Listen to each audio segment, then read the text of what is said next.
Saan ka man naroroon, mahal ko, mananatili kang buhay sa aking puso.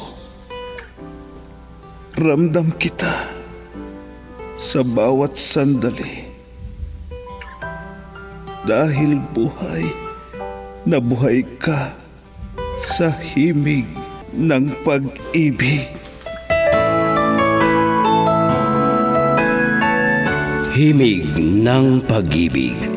I need your love, you brighten up my day. Isang himig na maging gabay sa mga taong wagas na nagmamahalan. Duyan ng malabahagharing pag-ibig na hihili sa puso at pakiramdam. Himig ng pag-ibig. Isang dula na kung saan iikot ang iba't ibang kwento na inyong mapapakinggan mula Lunes hanggang Sabado sa pluma at direksyon ni Lovimin Aquino dito sa Lovelet Artist and Talent Center Drama Productions. Handog sa inyo ng number 1 and most trusted radio network in the country, Bumbo Radio Philippines. Basta Radio Bumbo.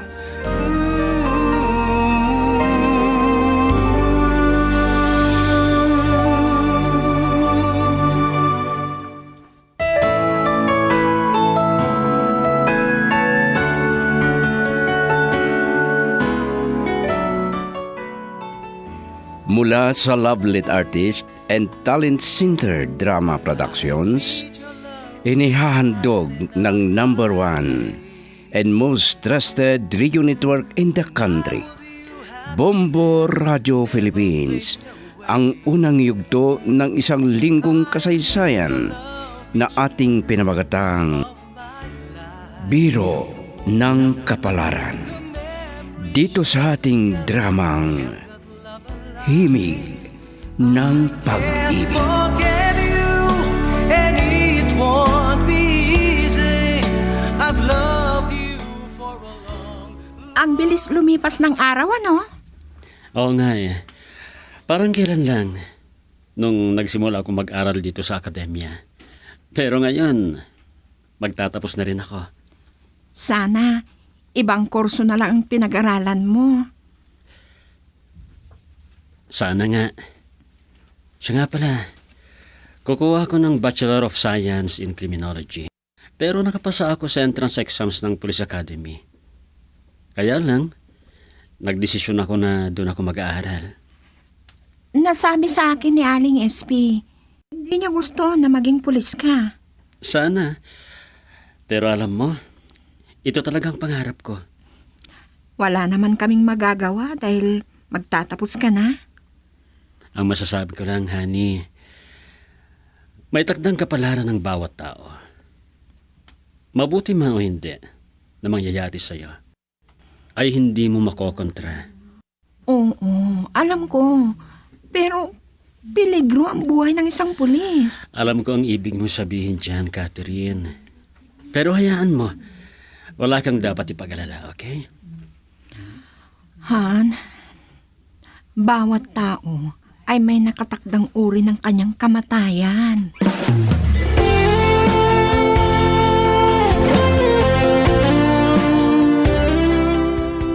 Bati kita, bro, Marky. Likewise, bro. Binabati rin kita. Congratulations, Joshua. Salamat, Catherine.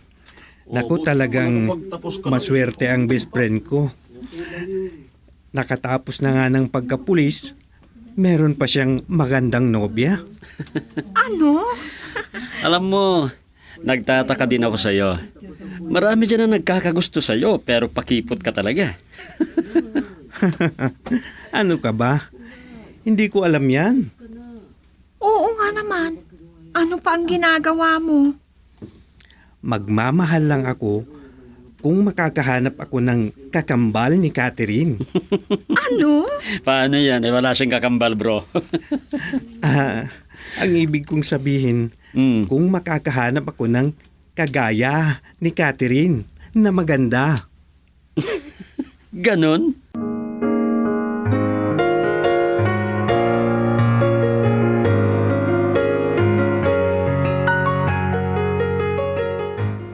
Oh, Marky, bakit tahimik ka na yan? Hindi ka na umiimik mula nang umuwi si na Joshua. Mga iba pang bisita. Alam mo, Cathy, hindi maalis sa isipan ko ang sinabi niya. Hindi ko alam kung biro o may ibig sabihin. Ano ba yun? Kung hindi ako nagkakamali, may gusto sa'yo ang kaibigan ko. Ano? Naku, ano ba yung sinasabi mo? Noon pa man, halata ko. Meron na siyang gusto sa'yo. Pero, magnobyo na tayo. Ano? May ibig sabihin ang sinasabi niya kanina. Naiibig lang siya kung may katulad ka. Ha?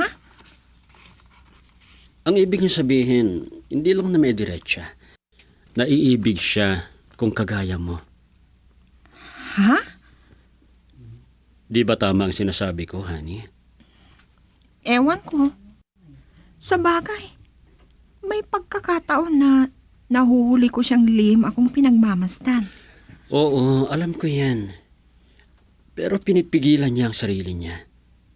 Dahil nobya kita, kaya itinatago niya ang damdamin niya. Kung totoo man yan, huwag kang mag-alala. Ipinapangako ko sa iyo, ikaw lang ang mamahalin ko habang buhay. Naniniwala ko sa iyo. At may tiwala ako sa iyo, honey.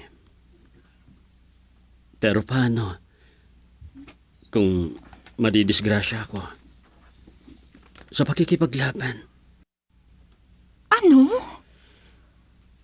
Hindi natin masasabi ang kapalaran at kung ano man ang mangyayari. Kaya ito ang masasabi ko. Kung may magagawa sana tayo, ayaw ko nang magpulis ka. Magtiwala ka sa Diyos, honey. Ang Diyos ang unang tagapagligtas ko sa anumang sakuna. Pero, Bago tayo nagkasintahan, nag-aaral na ako sa Police Academy. oo. Pero kung pwede lang, ayoko sa ganyang pinag-aaralan mo. Pero ito ang pangarap ko, honey.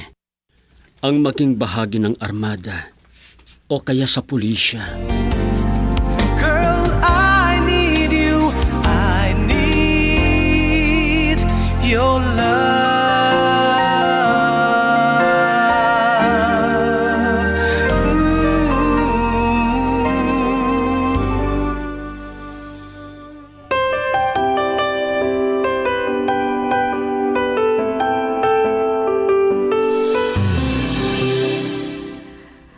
Ito yung sinasabi ko sa iyo noon, anak. Kung may kaya lang tayo, ay hindi sana yan ang propesyon na kinuha mo. Nay, nasa isipan at puso ko ang magsilbi sa lupang aking sinilangan at sa aking kababayan, mga Filipino. Makapagsisilbi ka rin, kahit hindi ka naman maging pulis. Oo nga po, kalooban ko, isipan at puso ko ang maging pulis, inay. Oo, sige. Nandyan na yan. Wala na tayong magagawa. Nay, may awa ang Diyos. Kahit anong uri ng trabaho, kung kapalaran mo ang mamatay, wala tayong magagawa. Pero anak, kasama ang peligro sa iyong propesyon. Nay, sa ating buhay, talagang hindi mawawala ang panganib. Dumarating sa atin ang kamatayan. Meron tayong hangganan dito. Anak, Ang kamatayan walang pinipili, matanda man o bata. Kahit anong kalagayan mo sa buhay at anuman din ang iyong propesyon. sige. Naniniwala ako dyan sa katwiran mo. Kaya lang ang masasabi ko, mag-ingat ka, anak. Opo, Nay. Huwag po kayong mag-alala sa akin. Mag-iingat po ako. At alam ko, ginagabayan ako ng Diyos.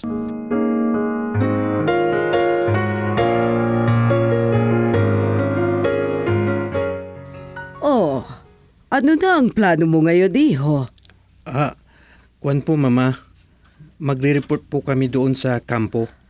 Kasama mo ba si Mark na kaibigan mo? Opo mama, baka iisang lugar ang destino namin. Ay, sana nga. Para lagi kayong magkasamang dalawa. Oo naman po mama, mula noon ay matalik ko na siyang kaibigan. Oo naman, iho. Dahil alam ko na matagal kayong magkaibigan. Ganun pa man, hindi natin masasabi kung anong mangyayari sa kinabukasan. Joshua, Kung minsan ay mapagbiro ang kapalaran, binibiro ang mga nangyayari. anong ibig mong sabihin, anak? Ang sabi nila, kung minsan ang best friend mo ay magiging mortal mong kalaban. Joshua!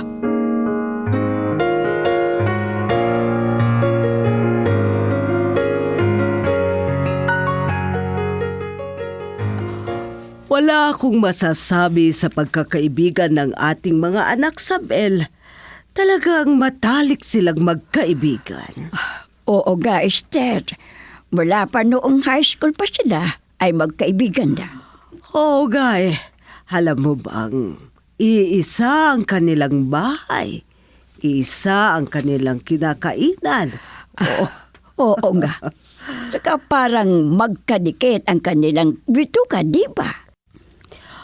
Ang pagkain nilang dalawa ay isa. Oo, tama ka. Sana, walang makakasira sa magandang pagkakaibigan nila. Wala naman. Dahil matagal nang magkaibigan. At isa pa, pareho silang pulis. At sada, pagkapareho kung saan madidestino ay doon rin ang aking anak. Ay, sana nga. Ay, ganun din na tuloy-tuloy ang malasakit nila sa isa't isa. Kung may hirap na didaranas, magtulungan silang dalawa.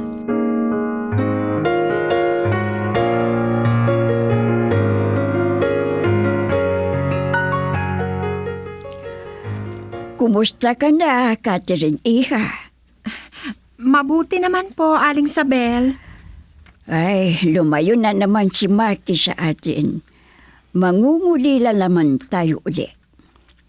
Opo, Aling Sabel.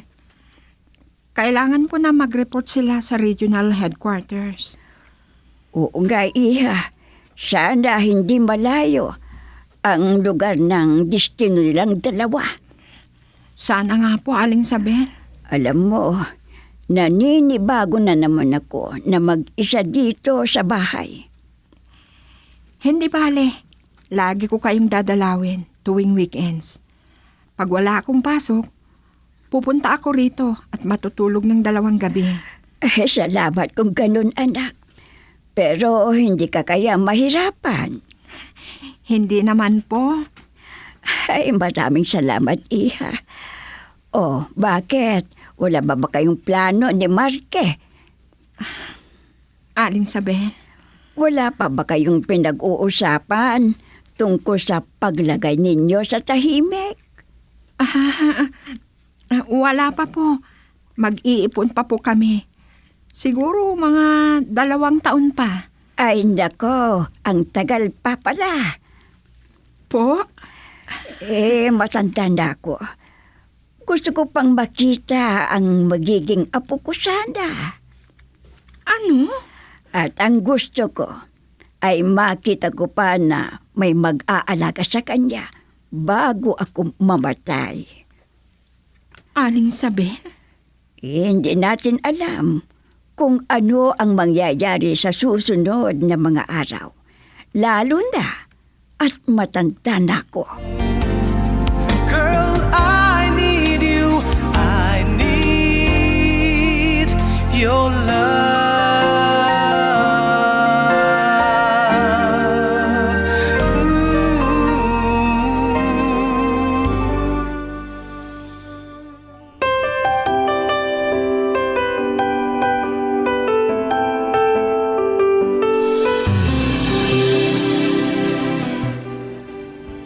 Sinabi ng inay ko yan? Oo, love. Nakita ko ang kalungkutan niya nang lumayo ka sa piling niya. Alam mo, naawa ko sa kanya. Matanda na siya, pero wala siyang kasama sa bahay. Plano ko nga tawagan yung isa kong pamangkin, pero meron siyang kasama. Sige, Marky. Di bale, kahit sweldohan ko siya. Maganda yan. At sinabi ko rin na pupunta ako sa bahay ninyo tuwing weekends. Mabuti kong ganon. Pero hindi ka kayo mahirapan? Hindi Saan naman ako mahihirapan? Salamat, Cathy. Napakabuti mo kay inay. Siyempre, importante ka sa akin.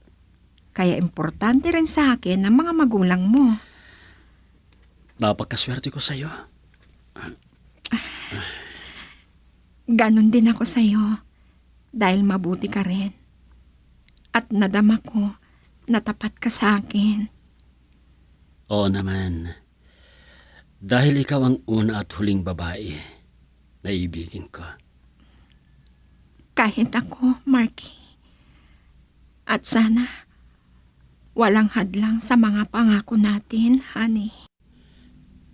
Promise ko yan sa'yo. Kamatayan lang ang makakapaghiwalay sa atin. Iyan lang naman ang salitang ayaw kong marinig sa'yo. Hindi dapat tayo matakot sa kamatayan. Dahil darating at darating yan. Hindi dapat katakutan. Bagkus, magiging handa tayo. Marky, Ang ibig kong sabihin, sana gumawa tayo ng kabutihan. Kung dumating man ang kamatayan, sana handa na tayong humarap sa Panginoon.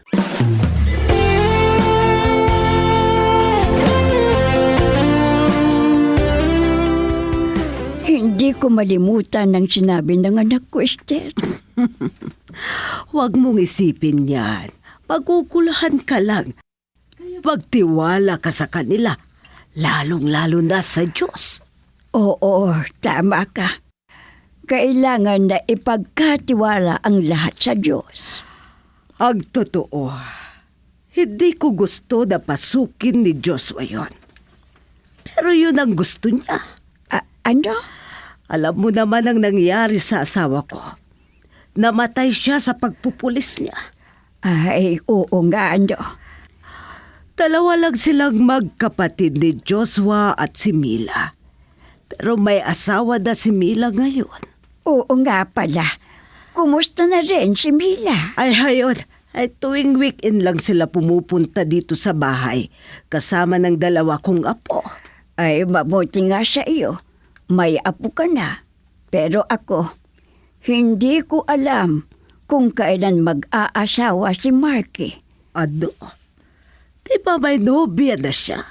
Oo, kaya lang mag-iipon pa raw sila.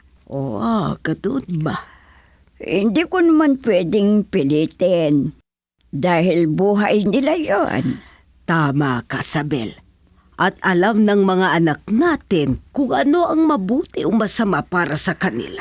Oo naman. At nag-iisip si Marky na anak namin. At saka bata pa siya nang namatay si Carlos ko. Mabuti naman at natutustusan mo ang pag-aaral niya noon. Alam mo naman, ang daming hirap na pinagdaanan ko para makatapos lang si Marky. At nagtataka ako sa iyo. Hindi ka na nakipag-asawa pa. Ay, hindi na. Ibinigay ko ang lahat ng panahon ko at pagmamahal sa aking anak. Ay, kumare. Kumare, Sabel. Talagang bilib ako sa iyo. Dahil tapat ang pag-ibig mo sa asawa mo. Ay, dala niya hanggang libigan niya ang iyong pagmamahal.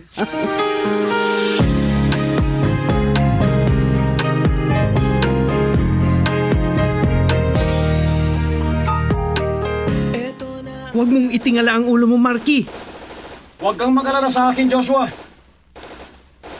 Hindi basta-basta lumalabas ang mga kalaban at malalakas ang mga armas nila. Oo nga. Sa likuran mo! Muntik na ako. Salamat, Marky. Mag-ingat ka, Joshua! Ayaw sumuko ng mga walang hiya. Pag hindi kayo sumuko, mamamatay kayo. Sumuko na kayo! Kung ayaw niyong mamatay! Suko na kami! Suko na kami! Huwag na kayong magpaputok sa amin! Suko na kami! Susuko na sila. Anong gagawin natin, Joshua? Huwag tayong magtiwala. Baka nilalansin nila tayo. Sige, lumabas na kayo sa mga pinagtataguan ninyo at ibaba ang inyong mga armas.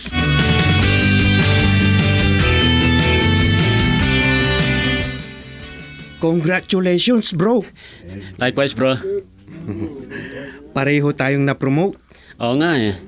Naparangalan yung grupo natin. Sige, bro. Mag-ingat ka lang. Kahit ikaw din, bro. Hindi natin alam. Baka maghiganti ang mga kasamahan nila. Oo nga eh. Lalo na at identified tayo sa kanila.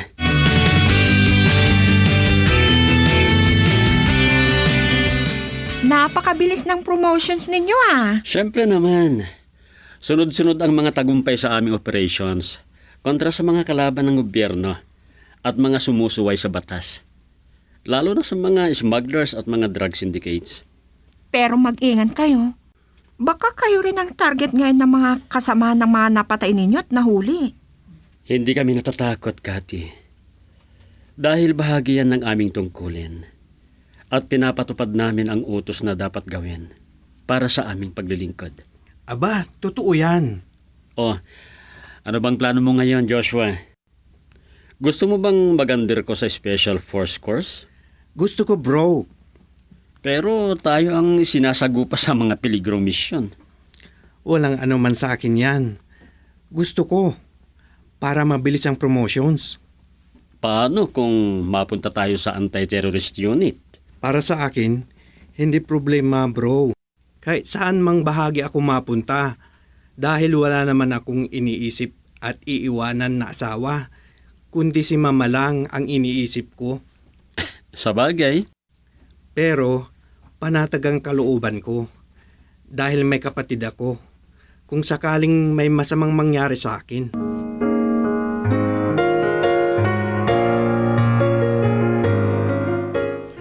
paano kaya to, bro?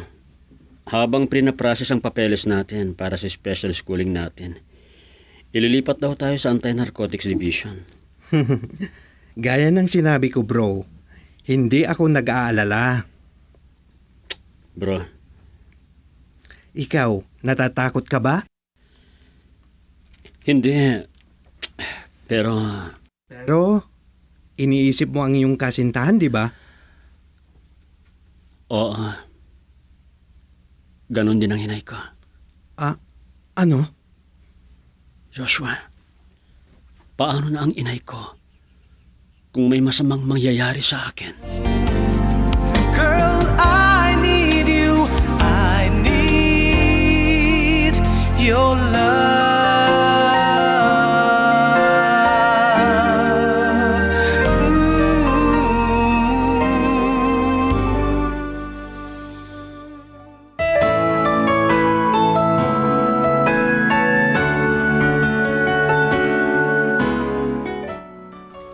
Ano pa ang susunod na mangyayari? Mga giliw naming tagapakinig, sundan ang pagpapatuloy ng isang linggo na kasaysayan na ating pinamagatang Biro ng Kapalaran. Dito sa ating dula, Himig ng Pag-ibig. Handog sa inyo ng number 1 and most trusted radio network in the country, Bumbo Radio Philippines. Basta Radio. Bumbo. I've loved you for a long